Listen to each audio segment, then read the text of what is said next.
Welcome back to another episode of the podcast, From the Depths of Darkness to the Light of Success. I am your host, Chris Swick, and on this podcast, we talk about ADHD, mental health, addictions, really anything anyone's afraid to talk about. We talk about it on this show. I want to make people afraid to not talk about it. Now let's come together as one and learn something from one another. That's what the show's all about. I believe everyone's story is valuable.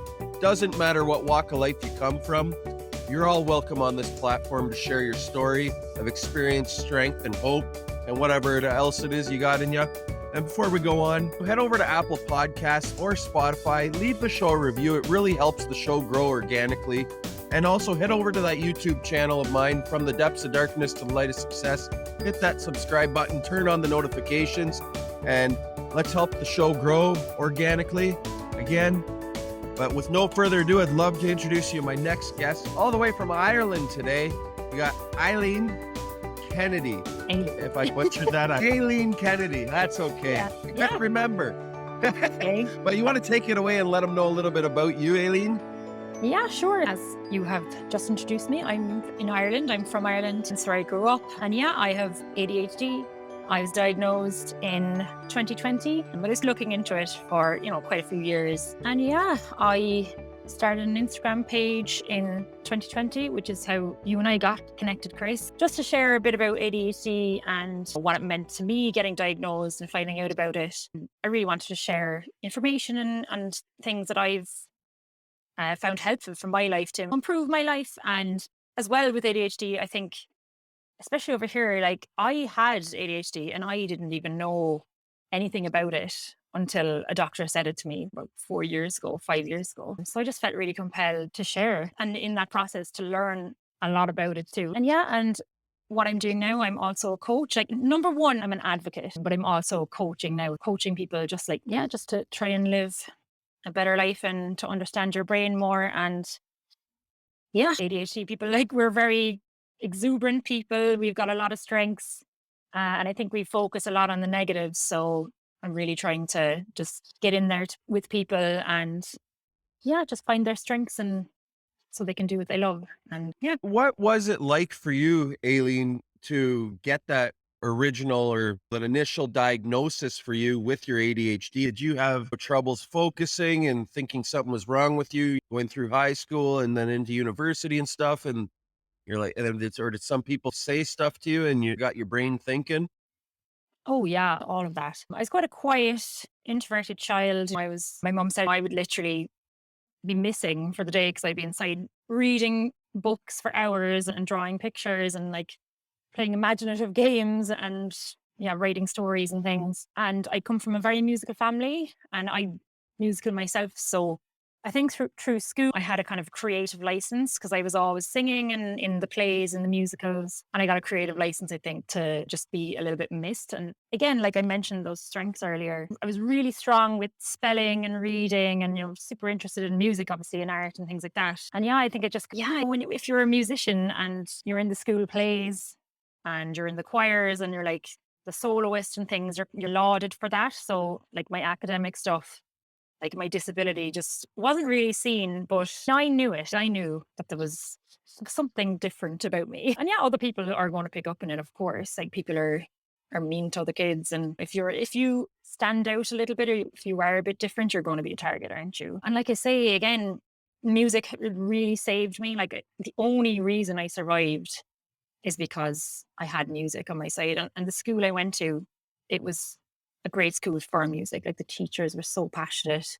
And there was one teacher especially who really, yeah, she saw that I had a talent and she really allowed me to use that, which was amazing. So yeah, that's it. And I think as well, like just to talk about like drinking and things, you talk a lot about that on this show. And that was another thing. If you're a musician, it goes with the territory. So yeah, like when I was 17, I suppose what I'm really trying to say is survived through school through music and yeah, really struggled with my mental health. Okay, as a teenager, yeah, I just felt like I stood out. And then when I was 17, I did a summer school. It was like a rock school. It was a bit like that film School of Rock. It was like that, but it was a summer rock school thing. So you'd like yeah, there's like all like teenagers who were, I'd say it's probably age 14 up to 18 or something.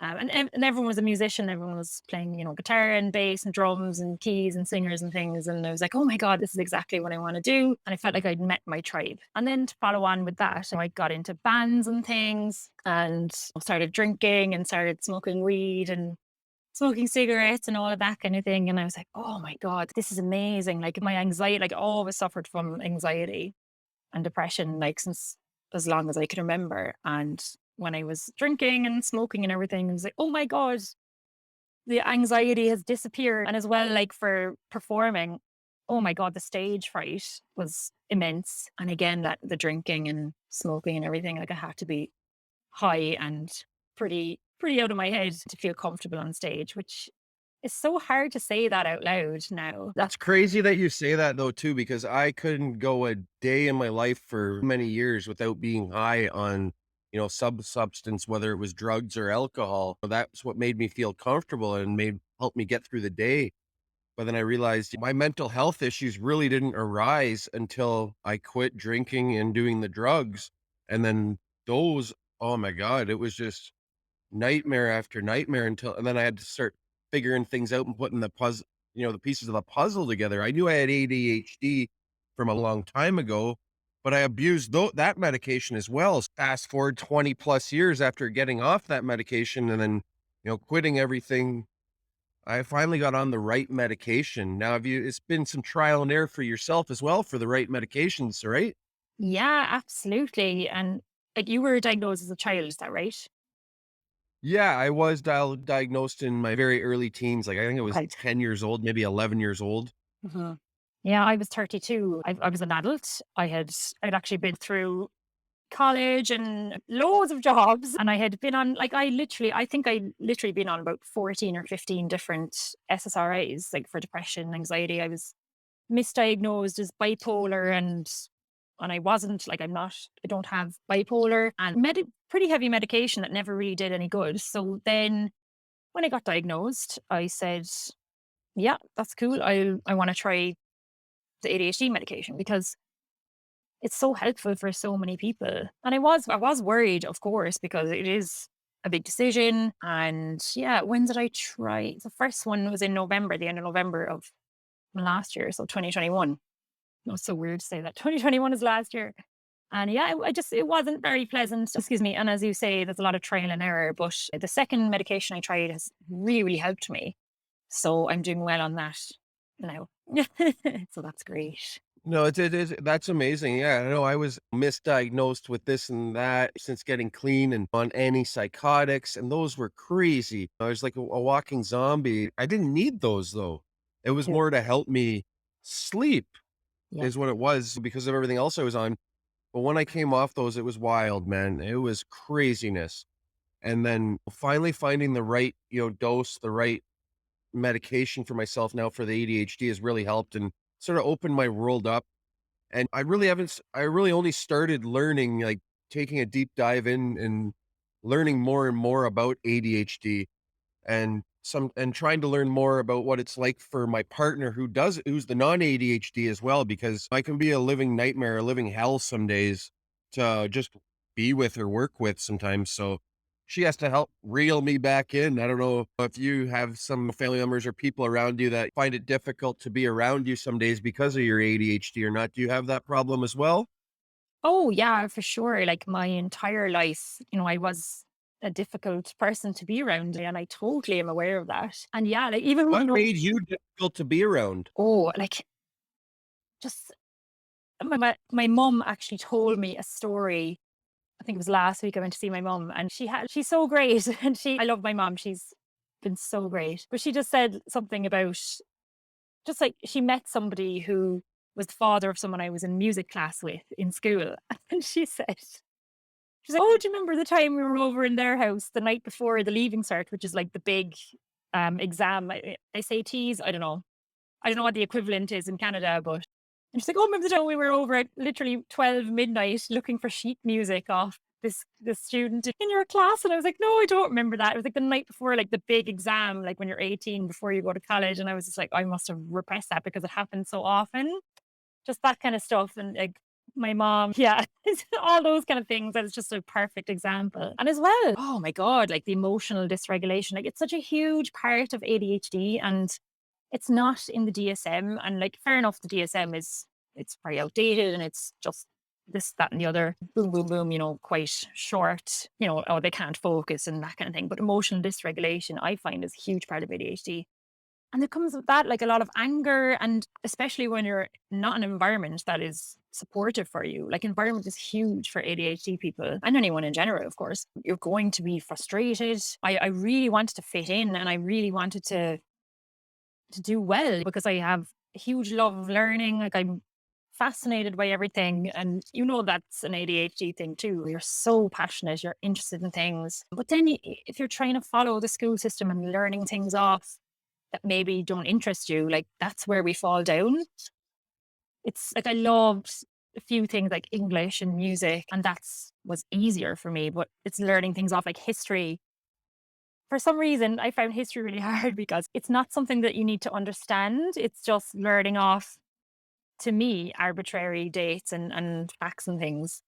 And I found that I just could never retain anything like that. And then, yeah, as a musician, oh my God, I swear, like so many of my musician friends, they've been diagnosed neurodivergent in their adulthood as well, which makes perfect sense to me now. And yeah, it was difficult, probably difficult to work with, being unprepared, turning up at the wrong times, and just, yeah, oh my God, as a singer, it's learning songs off and things. Like, I was never very good at that. So a lot of the time I have the sheet music in front of me and the words and things, which is fine, but it's just interesting to think back on it now. And yeah, just as well, drinking. Oh my God, like serious anger issues. The drinking and the drugging would never help the anger issues. I still have anger to this day, Mhm. working through those things and working on what triggers me, but instead of working through not being as defensive. Everyone's not out to attack me, or I gotta get those thoughts in my head that not everyone's here to attack me. They're trying to help too. They Sure. want the best interest for me. For so long, I thought everyone was against me. So it's retraining the brain and all those thoughts and stuff like that, thought process now. It's a work in progress. One day at a time, we get there. Oh, absolutely. It's every single day like that I have to work on myself. And you're probably the same from listening to your interviews and things. Like, it's every single day is it's not going to be the same as yesterday. And we really have to work hard to, for me anyway, like I have to practice my healthy habits. I have to structure my life in a certain way. Because I have to look after my mental health and I have to rein it in as well a lot of the times. And yeah, like respect for other people and learning how to communicate with other people has been huge for me. And I'm still doing that. It's always a work in progress and it's always an important thing for me, definitely. What's a daily routine look like for you to sort of have your day structured so it doesn't fall apart or crumble under you as another neurodivergent? What do you do to get through your day for your mental health and your ADHD and stuff? What are like a few things that you must do to keep yourself on track? For me, like it sounds probably very boring, but it's just been so, it's literally, these things have saved my life. Um, I'm so lucky for where we live. We live right around the corner from an incredible woods and it's just beautiful. So every morning I literally go for a walk in the woods. 40 minutes is all it takes, like, but I love it and I look forward to it. Like, I don't always want to go. I'm usually like, oh, I don't want to go, but I have my routine in place. So I would lay my clothes out the night before just so I'm ready in the morning because I'm not good in the morning. My brain doesn't work in the morning. I can be very grumpy and overloaded as well. So I just get dressed, have something to eat, put on my shoes, out the door. I might listen to a podcast and just walk up the woods. And there's this lovely big hill. So it's a nice bit of a challenge and just work up a bit of get your heart rate up basically. And then I come back and I start work and I just feel more connected to myself. I've been out in nature. I've gotten some sunlight, which is a huge thing for me to regulate your melatonin, your circadian rhythm for sleep as well, because I literally have to do it that kind of rigidly. I have to think of those things because it just doesn't come easy to me. And if I slip off, and it's not like it's a rigid routine, I have to, but like these things are just so helpful for me that I do it. Yeah. And with that routine too, it becomes more regular and just becomes a habit. And the more and more you do things, it takes to create a habit. They say it takes 21 days to create a habit. And the Yeah. more, consistently you do things, the better you are. And I love that you say you lay out your clothes. Like I've been known to go to sleep in my gym clothes. So then I'm dressed and ready to go, just jump out of bed and go to the Yeah. gym first thing in the morning too, when we can go to the gym and stuff. So I like that idea too. Or I'll get my stuff ready the night before, lay down on the bed, or like I said, even go to sleep in it too. It Yeah. works and just get up and go. I've heard other neurodivergent people saying that, and like to anybody else that would sound crazy, but it's just, oh my God, that's so clever, or that makes sense. It's just, yeah, It's easy. I don't have to worry about getting dressed. Get up, brush my teeth. If I grab a coffee, whatever you do, and out the door you go. exactly. Yeah. And that's the same. Like I work in a gym as well as coaching. So I'm lucky that I get to wear my gym clothes. And then I can train after work or whatever. But yeah, that it's I was saying it earlier, like environment is everything. And I have to design my environment as best as possible to like just have things run a bit smoother. And if there's things in the way, or if it's not going to help me, then it's harder to do. But as you say, when you create the habit, the more you do it, like the more you'll actually, it's neuroplasticity. Like you can change your brain, you can learn new skills. Like you can always learn new skills, and you can always um change. You're not stuck the way you are. There's always help out there, and there's always things you can do to help yourself. There's so many ways to rewire yourself to become a better person, to, do different things, to get rid of that negativity and some of that. Like it's like the old saying is, if you keep doing the same thing over and over again and, expecting a different result, that's just the definition of insanity to Yeah. me. Yeah. And I've heard that one so many times. It's so true though. That is the definition of insanity, trying to do the same thing over and over again and expecting the same result or a different result. Sorry. It's not going to happen though. If it doesn't work the first time, it's not a fail. They just figure out a different way to do it. Oh, There's YouTube, there's absolutely. Google. All those places have helped me grow my podcast, help me, connect with so many people, teach myself new skills. You don't have to go to school to learn new skills. There's so many different ways in the year 2022 here to learn new skills without having to go to school and get a degree and a diploma or that piece of paper. I'm not knocking those types of things, but you don't need to, go there to learn new skills to become an entrepreneur or whatever it is you want to do. There's ways to learn it for free if you want to do it. YouTube and Google have really been my best friend the last couple of years. That's for sure. Oh yeah, YouTube. I've been an original YouTube fan since like day one. I love YouTube. Yeah, but you're right. You don't obviously school is fantastic, but there's so many ways to learn. Like you could just every single day, as I say, like there's opportunities to learn new things. And as with our ADHD brains, we love that. We thrive on that. We are knowledge seekers and like lifetime learners. I cannot speak. It's late here in Ireland. That's my excuse. And yeah, it's just I like from coaching clients and just from my Instagram, from meeting other neurodivergent people. Like there's just Where can they find you? Where, if they would love to take you up on your coaching and stuff like that, where can everyone find you?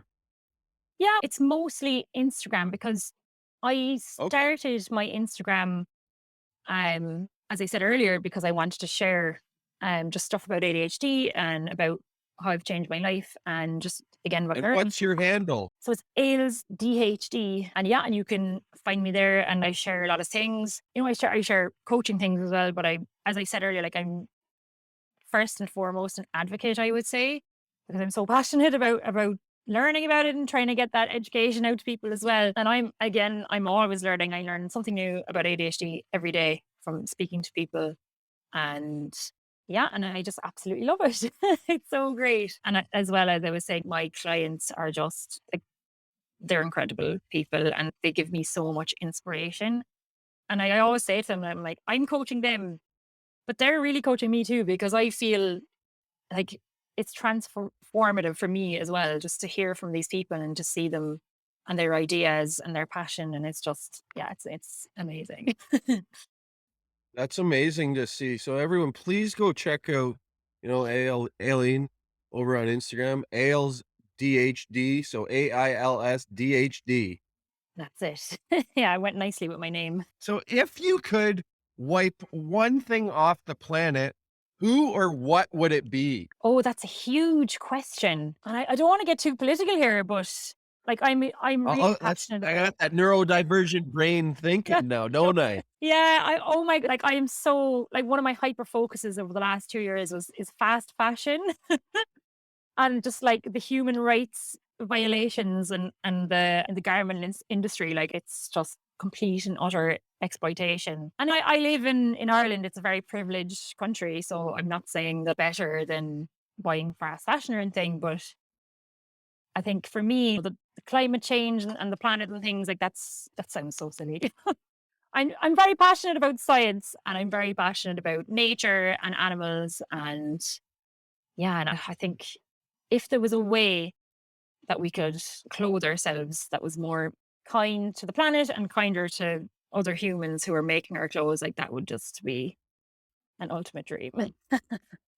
It boggles my mind sometime now that we're on this topic though too, like for Nike or whatever, those higher end brands that we all wear, Yeah, we all but were. they're all being paid peanuts to make these things, and then they're selling them for a couple $100 for a pair of shoes or whatever it is, Adidas, Nike, Reebok, whatever you name it, or any of those, designer brands and stuff. It's ludicrous though, like the peanuts that those people make, they don't even get paid a living wage, but they're slaving basically to make this product for us. Exactly. Yeah. And when you're in school and you're learning about slavery and you're learning about human injustice and things, and you're like, oh my God, that is so shocking when you're in school. And then you grow up and you realize that's still going on and it's probably progressing because the world is so rich and so unequal in wealth. But yeah, I think that passion for justice is a huge neurodivergent thing and like maybe an autistic thing too, because I know quite a number of autistic people would be very passionate. And since like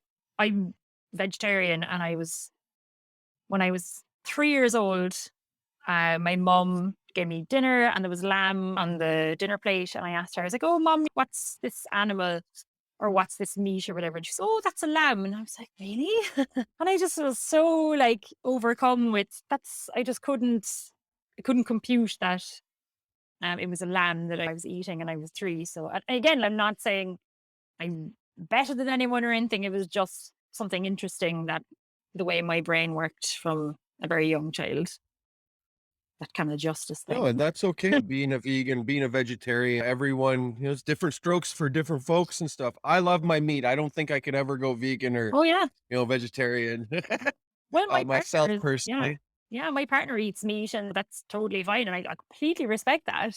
And as I say, like I Yeah. don't judge anyone and everyone is different. And that's the beauty of life. So The thing I don't like though, too, like, and I'm not against them having protests and stuff, but I remember this particular incident and these animal rights people or these vegan people were at this event that I was at, but it was like a 3-year-old boy that I think it was my friend's, son or daughter or whatever, girl or boy, but wearing a leather jacket.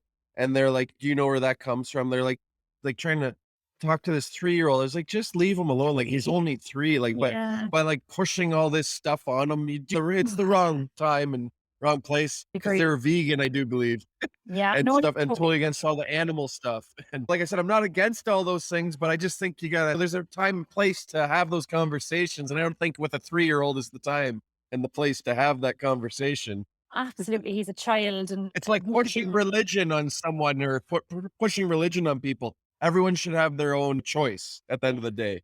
absolutely. I totally agree. And like I grew up in Ireland, very Catholic faced country. And we all grew up like my generation were the first kind of generation to reject the church as adults. But we all went through the school system, which was I'm very a raised Catholic too, but yeah, the last time I was in a church was just on New Year's Eve this past year, but that was for a wedding. But I haven't been to church in many years. So oh same. Yeah, same. Yeah, the Catholic Church in Ireland is a big yeah, there's a whole controversy there, a whole big one. But yeah, but no, I agree with you. And I think with the vegan thing, like they can be anti-scientific, dare I say, and I'm very pro science. You can't like I think there was some documentary, The Game Changers, and it was like, oh, you can get the same amount of protein from a certain amount of broccoli than this meat. And I I can tell you that's not right for someone that like exactly. works out and stuff Yeah, like I that. say I And I work know out like too. there is nutrients, in your broccoli, but not that much. Places like Exactly. And there's so different types of protein. And yeah, and I think that's like quite an autistic mind thing as well. These are the scientific facts, and that's actually not true. So there's a lot of that kind of trying to cut through the bullshit, I think. for sure. Let's talk about the new year, new you thing. And Describe your hopes for the upcoming, year in one sentence for yourself. okay, so this year I'm doing the ADCA ADHD coaching course. So I did like just a general life coaching course last year and a shorter ADHD course, but now I'm doing the ADCA course, which is incredible. It's based in New York, and I've just started it, and there's people from all over the world, and it's incredible. There's people there who are in their 60s, and I think there's one woman who's in her 70s, and they're on the course, like learning about ADHD and how to be an ADHD coach, and that's just beautiful. So that's my focus for this year. Get through that and just learn as much as I can and become a good coach, a better So coach. what is that coaching program? It's called ADCAS, so the ADD Coaching Academy, and it's in New York. Okay, nice. Yeah. Nice. So, and I'm being coached by someone who's done the course, and she's actually a friend of mine and a musician. Shout out to Nella. And remember I was saying earlier, like a lot of my neurodivergent friends, sorry, a lot of my like artistic and musician friends that I knew over the years and played music with and things, like they've all been diagnosed as adults as neurodivergent, which is incredible. Yeah. And besides that, It's a fun world to be in, I think. But it can be dangerous too. I get some crazy ideas and I have to be brought back down to earth from my little planet that I'm on out there some days. But I can be very productive, but I'm also my own worst enemy as well because I just did a recent episode with ADHD everything over on Instagram, oh Tyler yeah, I know Bacon, about it. amazing guy. And but we were talking about just sometimes there's so many steps just to make my lunch or so many steps just to empty the dishwasher. But for that neurotypical person, it's just like, yeah, that's so easy to do. It isn't that easy for me some days. I can think of so many reasons and steps that it's going to take for me to get there. I eventually, yes, I do get it done and it only takes a few minutes, but the time leading up to doing whatever event or whatever task I need to do, it's a task in itself to get there. Oh, absolutely. And you've just described like the executive dysfunction of it's really hard to do Oh those yeah, things because there's so many steps in, and that's really difficult for neurodivergent brains. Yeah, we get very overwhelmed. And as you say, like you were probably describing, you're hyper focused, you get stuck and passionate into something, and then you're like, oh, someone has to snap you out of that. That's just, yeah, that's the way it That's is. me that's with me with lots of things in life, and I gotta be reeled back in or, "Chris, you gotta stop being so selfish because I always think of me and Mhm. don't think of anyone else. This is what I need. This is what I need this for this. Maybe what does everyone else need first and stuff? Yeah, well, hey, I'm that always there's a thinking of place. me. Yeah. Hey, look, you got to look after yourself, number one. And I think, like, for me, like, when I was really selfish when I was younger, because I didn't understand myself. And I was so angry with other people because they didn't understand me and I didn't get what I needed and things. And I was very outwardly traumatized and just, yeah, because and obviously I was messed drinking and doing a lot of partying, like very wild. And then it's funny because when I stopped doing all those things and I started like exercising and looking after myself in a healthier way, more for me, I became like, on the outside, people would say, oh, that's quite selfish, but it actually allowed me to be more selfless and to love the people in my life more, which is incredible. But yeah, no, I do For feel, sure, and yeah, it takes time though to be selfless. For yeah. so long I was so selfish. Even over 2 years clean and sober, I'm really still just learning. I'm learning lots of things as I go. I still have tons of insecurities as well, like Oh, yeah. whether it's around money, relationships, and those types of things. Even though I'm engaged, I still have insecurities around certain things in relationships because of the past that I've gone through and stuff like that. It's a work in progress, but sort of the other day I wrote down all my insecurities and I'm gonna work through them though, so I'm, less defensive going forward and stuff.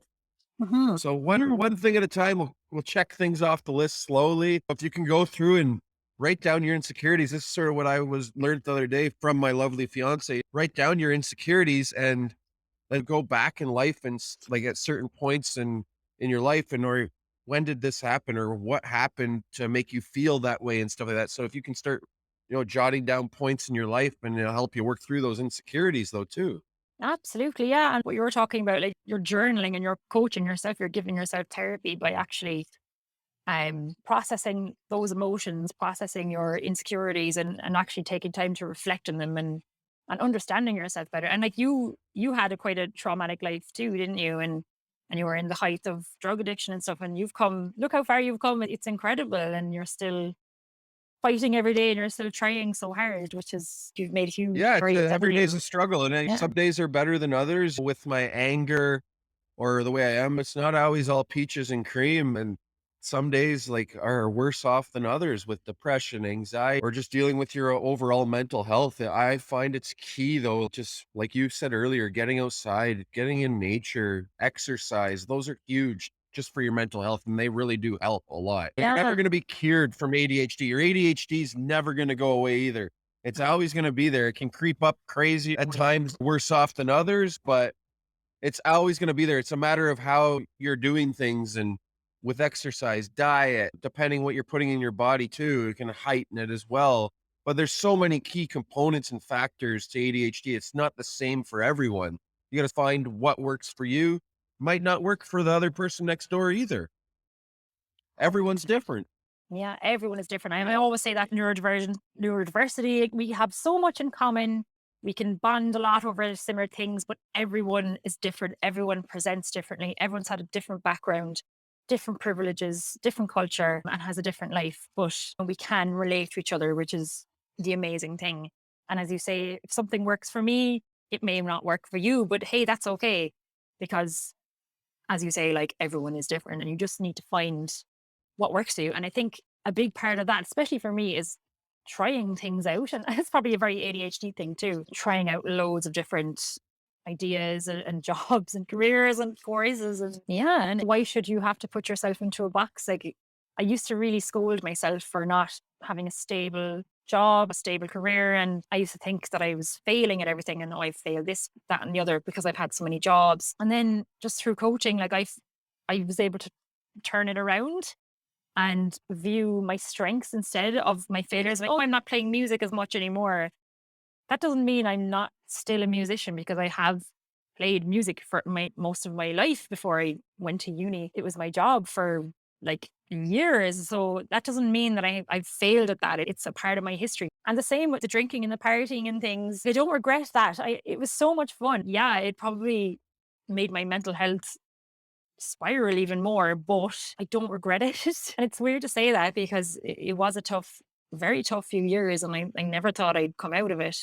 Yeah, I regret doing some of the things I Oh, did yeah, in active addiction, but definitely. I also I get what you're saying about don't regret what you did and the things I regret a lot of the things I did or the hurt I caused people, but if I didn't do those things, my story would be much different. I am who I am today because of my past, but I try not to think and dwell on the past today though as much as I'd love to, but it's not good for me to dwell on the past. You got to stay in the present day and not worry about yesterday, and you can't worry about tomorrow because it hasn't come yet. I love saying that because it's so true though. Just live in the moment. Stay in the moment. Don't Yeah, worry about yesterday because that's already gone. You can't change it, but you you can can learn learn from from it. it. Jinx. Yeah, there we go. Yeah, yeah, you're so right, and I agree with you. Oh my god, like the some of the things I did and some of the people I've hurt is not okay, and I will always put my hands up and say that my behavior at times was very toxic and not okay. And they're the things I regret. The people I've hurt, I totally agree with that. But at the same time, now I'm like, I've learned from that and I try so hard to heal from that. And that's an everyday process. That's amazing. And it's all you can do is learn. And if you fail, which I hate using, if you make that mistake, learn from it, move past it, think of a different way that you can do it or learn a different way to do it and move forward. Yeah. Let's talk a little bit about the music though. Who's your favorite band, of all time? What kind of music are you into? So this is a terrible one because I literally love so much music. Like I know that's a horrible answer. It's very hard to pinpoint. Yeah. So I'm literally into like practically every genre, like big metalhead. I love Irish music and drum and bass, dubstep, a lot of jungle music, techno. Really into metal bands like Pantera, and then I'm into Pink I love Floyd. Pantera. Yeah. Dimebag is amazing. Oh yeah, he was incredible. Oh yeah. Yeah, like Tool, Red Hot Chili Peppers, Jeff Oh, the Chili Buckley. Peppers. Oh yeah. Have you ever seen them? Oh yeah, I cried. I I, I cried at I every love gig. Chili Peppers. I did get a chance to see them once, and it was amazing. Pearl Jam's another one of my all-time Oh favorites yeah, too. they're great. Yeah. Yeah. There's That's great a bands that, come out of the UK over the years and Ireland too as well. Oh, absolutely. Like, have you ever been to Ireland, Chris? I've never been myself. My brothers both have when they're younger. My aunt used to live in England, so I would like to get over to England. My, fiance's brother lives over in England anyway now, so Okay. but no, Well, I've you should never come to been Ireland. myself, so Yeah, Ireland is different to England. It's a separate country and it is amazing. yeah, no, I know. Yeah, and it's a tiny country. There's like population of something like 4 or 5 million, something like that. And the talent in Ireland is incredible. Like, it isn't like Ireland is known for its musicality, its artists, its poets, incredible. So yeah, I'm very proud to I'd be love to Irish. make a trip over there someday. That's Yeah, amazing. You should be proud to be Irish. yeah, absolutely. So, what's the area of your life this year that you want to focus on the most improving over the next So yeah, I suppose as I said earlier, I'm doing the course, so I really want to. yeah, doing the ADHD coaching course and stuff, so Yeah, so like I am coaching people, and I'm learning. I'm trying to get better at that all the time, and I love it. And I eventually want to go full time with my coaching. Hopefully, that's the goal. So that would be amazing. And as well, I'm like I do a lot of training. I loved weight training in the gym. That has saved my life. I absolutely love it. And I do a bit of running too, but I'm not so in love with running. But we're going to sign up for the Cork City marathon and half marathon. So my partner is an incredible athlete. He's doing the marathon, and I'm going to do the half marathon, and that's in Cork, so where we're from.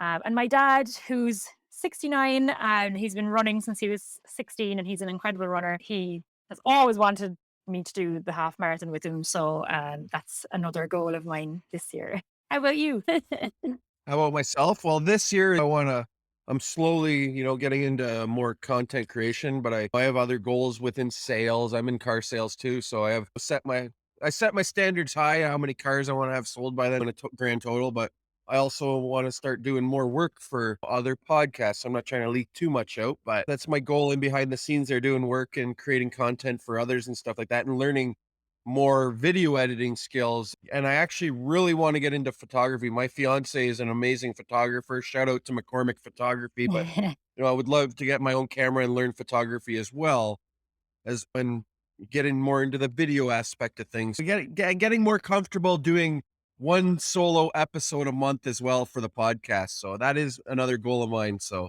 Oh, those are really awesome goals. Yeah. And I'm sure you'll be yeah. absolutely fantastic. And yeah, like this is my first like interview. This is my first time ever going on a podcast. It's my first interview like ever, I'd say. So yeah, I know your podcast is great. Like obviously I listened to you on the Neurodivergent Nurse podcast. That's where I like shared it on my story. That's how we got in contact. And I was like, oh my God, this guy is awesome. So yeah, I'm Well, sure you'll thank do you. just Yeah. great.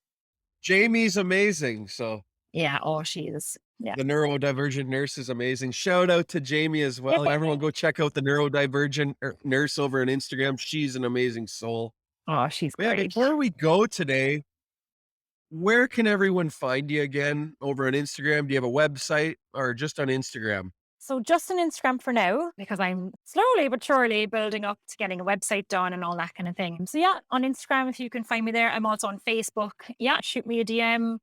I'm always happy to chat to people, even if it's not for coaching. I love meeting other neurodivergent people and hearing people's stories. I love that. Yeah, that would be awesome. Thanks again. And before we go, one last question though. If any other neurodivergents out there, what's one great tip for them that you could give them? I think knowing what your strengths are and working with those instead of fighting your brain and fighting a losing battle. If you can try and narrow down your strengths and discover what those things are and not focus on the negative too much. And I'm I focus on the negative for far too long and I'm slowly getting out of it. And it's just been great for my mindset. I think working on your mindset and working with your strengths, because neurodivergent people are amazing and they have all the resources, but they're just struggling because they're probably in the wrong environment. And learn about your brain, because that is the most empowering thing. That has been so empowering for me, because then you know exactly how to work with it. Is there one book that you could would recommend for other neurodivergents out there to read if they enjoy reading? There's really good books. Now, there's one that springs to mind straight away, and that's ADHD 2.0 by Ned Hallowell. He's a psychologist, and he has ADHD, and it's quite short, it's quite concise, and it's updated scientific research, and there's a lot of information there, and it was easy to read, I think. Yeah, I think that would be the one that springs to mind. Right. ADHD 2.0, everyone, go check that out. And I'm going to write that one down too here, and Yeah. I'll probably go check that out from the library in the future. I'd also like to mention another book by Leanne Maskell. She's an ADHD model. She's in the modeling industry for years. She has a book about that too. And it's called ADHD, A to Z, ADHD, something like that. And I think that's so great. She's on Instagram as well.